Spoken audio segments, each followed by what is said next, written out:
আজ আমি বানাবো নিরামিষ আলু দিয়ে পনিরের তরকারি। সেটা আমি কিভাবে বানালাম আজ আমি তোমাদের সাথে শেয়ার করব।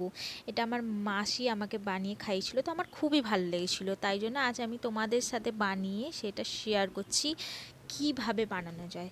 আশা করি তোমাদের ভিডিওটা দেখে ভালো লাগবে। তো প্রথমেই দেখি কি কি মশলা নেব আমরা। প্রথমে আছে জিরে, একটা তেজপাতা আর একটা শুকনো লঙ্কা। তারপরে আমি আদাটাকে চেঁচে নিয়েছি, তোমরা পারলে বেটেও নিতে পারো, যা ইচ্ছা করে নিতে পারো। তারপরে আছে টমেটো, মশলায় আছে হলুদ গুঁড়ো, লঙ্কার গুঁড়ো, গোলমরিচের গুঁড়ো, যেটা 1 চামচ করে নিয়েছি আমি। তারপরে আছে জিরে গুঁড়ো আর ধনে গুঁড়ো। তারপরে আছে গোটা গরম মশলা, যেটা আছে এলাচ, দারচিনি, ঠিক আছে, এলাচটাকে আমি থেতো করে নিয়েছি, আর লবঙ্গ দুটো। প্রথমে কড়াইয়ে আমি সাদা তেল দিয়ে দিলাম। সাদা তেল দেওয়ার পর আলুগুলোকে ভেজে নিলাম। আলুগুলোকে ভেজে নিয়ে ভালো করে ভেজে নিতে হবে।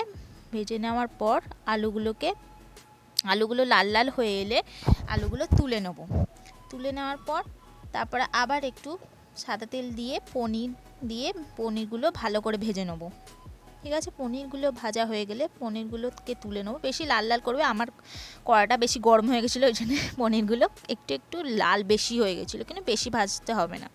তারপর কড়াইয়ে ভালো করে সাদা তেল একটু বেশি করে দিয়ে তার মধ্যে দিয়ে দেবো তেজপাতা, জিরে আর শুকনো লঙ্কা ফোড়ন।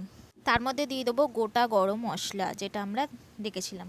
তারপর ভালো করে দিয়ে দেবো আদা, যে বাটাটা মানে চেঁচে রেখেছিলাম সেইটা।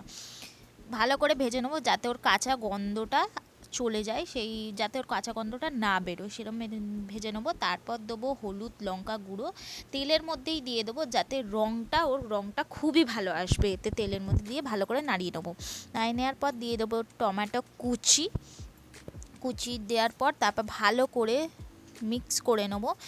মিশিয়ে নেওয়ার পর তারপর যে মশলাগুলো আমরা রেখেছিলাম সেই মশলাগুলো এক এক করে দিয়ে দেবো। প্রথমে দেবো গোলমরিচের গুঁড়ো, তারপর দেবো ধনে গুঁড়ো, তারপর দেবো জিরের গুঁড়ো। দেওয়ার পর ভালো করে মিশিয়ে নেওয়ার পর আমরা সেটাকে কষাতে থাকবো জল দিয়ে। কষানো হয়ে গেলে দিয়ে দেবো 1 চামচ নুন, বা স্বাদ মতো নুন দেবেন আপনারা। স্বাদ মতো নুন দেওয়ার পর ভালো করে মিক্স করে নিয়ে ভালো করে কষিয়ে নেওয়ার পর ভেজে রাখা আলুগুলো দিয়ে দেবো। ভালো করে মিক্স করে নেবো যাতে মশলাগুলো আলুর মধ্যে ভালো করে ঢুকে যাওয়ার পর ভালো করে কষিয়ে নেওয়ার পর যখন আস্তে আস্তে তেলটা ছেড়ে দেবে তখন আমি দিয়ে দেবো জল। 1 কাপ জল দিয়েছি আর 1/2 কাপের মতো জল দিয়েছি, 1.5 কাপের মতো আমি জল দিয়েছি, আপনারা পরিমাণ মতো জল দেবেন। তারপর ভালো করে মিশিয়ে নেওয়ার পর একটু ফুটে গেলে তখন আমি দিয়ে দেবো ভেজে রাখা পনিরগুলো সব আমি দিয়ে দেওয়ার পর মিক্স করে নেবো। মিক্স করার পর স্বাদের জন্য আমি দিয়ে দিচ্ছি টমেটো কেচাপ। আপনারা এটা দিতেও পারেন, নাও দিতে পারেন, এইটা একটু স্বাদের জন্য আমি দিয়ে দিয়েছি। ভালো করে মিশিয়ে নেবো।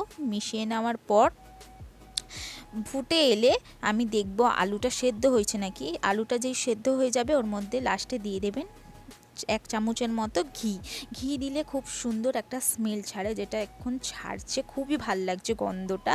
তারপর ভালো করে মিশিয়ে পরিবেশন করুন আলু পনিরের তরকারি। তো আমার রেসিপিটা কীরম লাগলো আপনারা সবাই আমাকে জানাবেন কমেন্টে।